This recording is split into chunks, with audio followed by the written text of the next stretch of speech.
Alabama has only allowed 8.4 points per game so far this season. They've been dominating.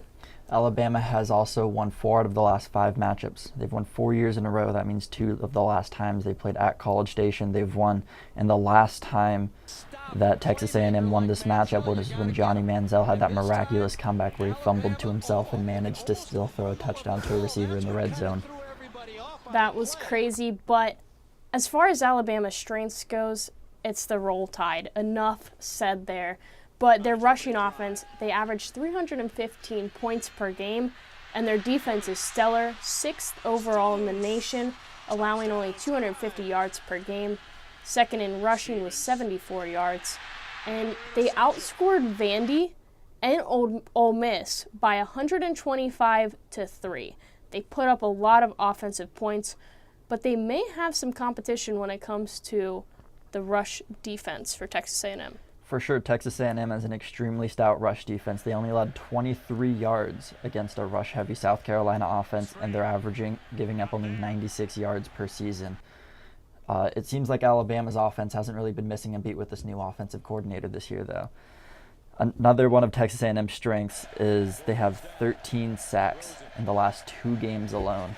Something that against an Alabama team you really need to do. You have to put pressure on their quarterback and you have to force them to pass the ball. If Alabama starts, they don't play from behind often, but if they do start playing from behind and they have to pass the ball more, their quarterback isn't very good. He's not known as a passer. I believe he has more rushing yards than he has passing yards on the season. The Texas A&M weakness here is Kellen Mond. He's just been thrown into the ring of fire as a freshman. He only has 808 yards passing, but this game is no game for a freshman with inexperience. He's going to get tore up out there against Alabama. And another weakness is their passing defense. So if Alabama does have to switch things up and start passing, well, that's a weakness for Texas A&M as they allow 292 yards per game. So hopefully they don't run into trouble there, but they could. Yeah, I just don't think Texas A&M is going to really have much of a chance this week, even in College Station, as sad as that is to say. Alabama, as you guys who have watched college football for a while now know, under Nick Saban, their recruits, their everything, their facilities are all top of the line. They're really a top of the line team. They have very, very few overall weaknesses. As you mentioned earlier, their passing offense is one of the worst in all of college football. They only have 747 yards of passing, which even in a run-heavy SEC conference is one of the worst marks in the entire conference. It'll be interesting to see if Jalen Hurts is able to progress as a passer to really allow this offense to be more than just a one-dimensional running offense. But so far this season and in seasons prior, it doesn't seem as though that's something that they need to worry about. And for the Alabama key player of the game, I'm going with the defensive front 7. 6 of the top 7 leading tacklers have more than 20 tackles apiece. They break through that offensive line and they create sacks, tackles for loss, all kinds of trouble in the backfield for their offensive opponents. And I think that's going to come into play here against Texas A&M. Yeah, and if it does, they're going to be looking to get the ball out quick, which really does not play into the favor of Texas A&M. They have a lot of big play threats. A lot of their rushing offense and their receivers are really just big play threats who have gotten open and gotten, most of them, very, very few overall touches with a lot of big play potential. They have amazing, quick, athletic offensive recruits all over the field.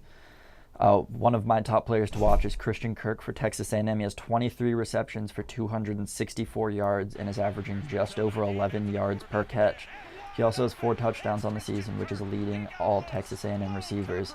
It'll be really interesting to see how he fares against an Alabama secondary who is just riddled with NFL talent. Well, I'm favoring Alabama here. It's Alabama. I don't think they're going to let their guard against Texas A&M. I do, however, am going to make a bold prediction here right now. Auburn's going to give them a run for their money, and I think I'm favoring Auburn when they play them November 25th. But for now, I don't think Texas A&M is going to get very far. You've got an inexperienced quarterback at the helm, and it's not a place for him to gain experience. He's going to get demolished by the sixth defense in the nation. Yeah, I have to agree. I think Alabama's going to run away with this one just like they have with every other game this season. I don't think Texas A&M's offense really has what it takes to stand up against that stout Alabama defense, and I definitely don't think that Texas A&M's defense has enough and that just isn't big enough to fend with that massive Alabama offensive line and amazing running attack that Nick Saban has firing on all cylinders at the moment. Thanks for watching RedZone to EndZone. I'm Janae Muchmore, joined by special guest Griffin Parkrose. And don't forget to follow us on Facebook and Twitter. The social links are below. And be sure to check out our other games this week on the right-hand side of your screen. Have a great night. Have a good night, guys.